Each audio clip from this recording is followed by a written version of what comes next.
Somebody's out cold. Just soaking in that heat. Alright guys, just doing a little follow-up video. It's kind of dark in here, it's night. I was tired after doing the well project, so I came inside to, cook some dinner. I flipped the breaker, and sure enough, no water. Little stressful. I didn't really understand what was going on, so it was time to problem solve. So we kind of diagnosed that maybe with the new submersible pump down the well, maybe a mouse had chewed one of the wires. I went through the wiring. It was okay. Nothing broke, nothing frayed.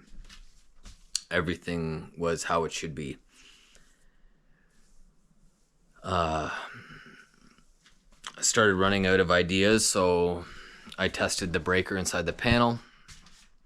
I swapped my 20 amp breaker for my 20 amp breaker that runs my submersible pump. Flipped the breaker. No dice. So I said, well, what about the contactor switch on top of the pressure tank? Maybe that had failed. Went to the local home hardware, and I didn't know that there was all kinds of different pressure contactors or whatever, but it makes sense. I mean, mine was Everbuilt from Home Depot. Went there.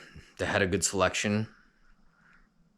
I didn't know that there's like a 1/4 inch thread, a pipe thread, and there's a barbed end. So actually I have it here. I'm going to show you what we purchased. But this, as I'm kind of thirsty right now, some cool old rostering cups I found at the thrift store.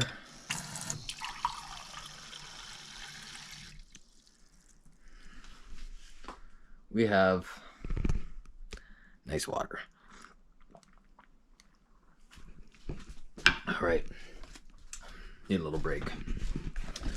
So this is what we got here. One sec, just gonna turn this. I'm just gonna turn the light out. Cash, you're on camera.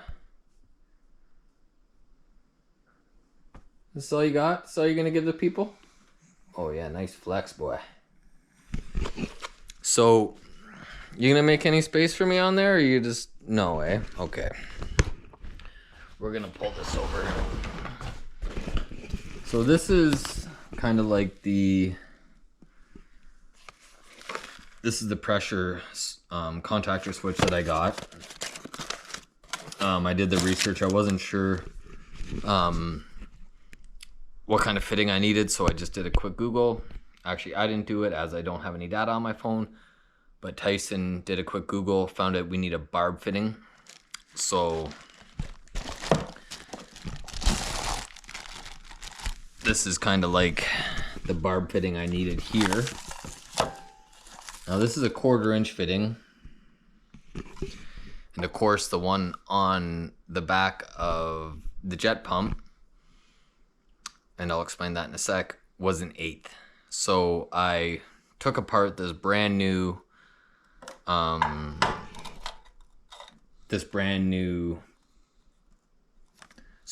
pressure switch that I bought.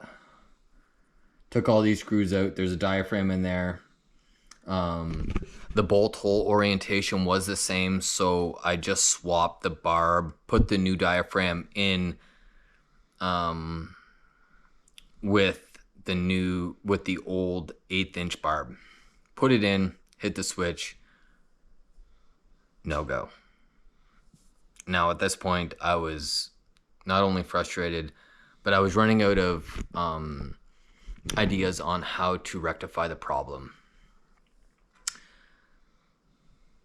I had exhausted all my ideas, and then I turned to the wiring. The wiring was wrong. I had wired it up from day one incorrectly. So it didn't need a pump. It didn't need a pressure switch. All it essentially needed was the black wires put with the black wires and the red with the white. I'm going to include a photo of how it was wired and what needed to be corrected. A little frustrating. That was $1,000 for myself that I didn't quite have at that time, or that I didn't really expect, as I know most of everybody right now is feeling the pinch of the economy and things are getting tight with money. And so I'm not going to return the pump. I'm not going to return any parts. Those are very good things for me to have on hand just in case my submersible pump ever does decide to go, or the contactor switch decides to go. I have these as spare parts. I'm going to bite the bullet, sit on them, repackage them. I'm going to leave the new pump down the well, package up the old one, put it in a box, put it in a safe place in the sea can, and just keep it for a spare. The conclusion of that video, I guess, is that sometimes things like this happen where it can be a very easy fix. For myself, like I say, I know a lot of you guys out there are probably way better with electrical connections or wiring things. That's not one of my strong points. Yeah, so live and learn, and you keep going on. Don't get frustrated. It's small potatoes at the end of the day. And yeah, another day here on the homestead. Cash is passed out. I'm getting tired. This is the third day now, no sun. I had to run the generator a bit just to charge up the batteries. And yeah, it's getting pretty dark and gloomy for winter. So yeah, stay with us, guys. I appreciate you guys tuning in on another video here of my off-grid experience, or my off-grid adventure.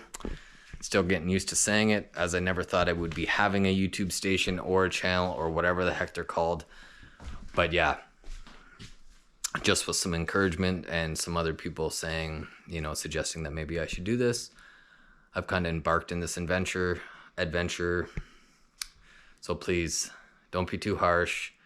I'm learning on how to do this, or even how to talk to like a little black camera and at like 8:30 in the evening. So please, bear with me. Promise I'll get better. And yeah, thanks for tuning in. If you haven't, please like and subscribe. Let's get some of these videos out there. Maybe it can inspire somebody out there to maybe just get out of the perpetual way of life of this modern slavery that we have, where we think of our materialistic possessions more than our freedom. Yeah, so peace out. Love you guys. God bless. Till the next one. Peace.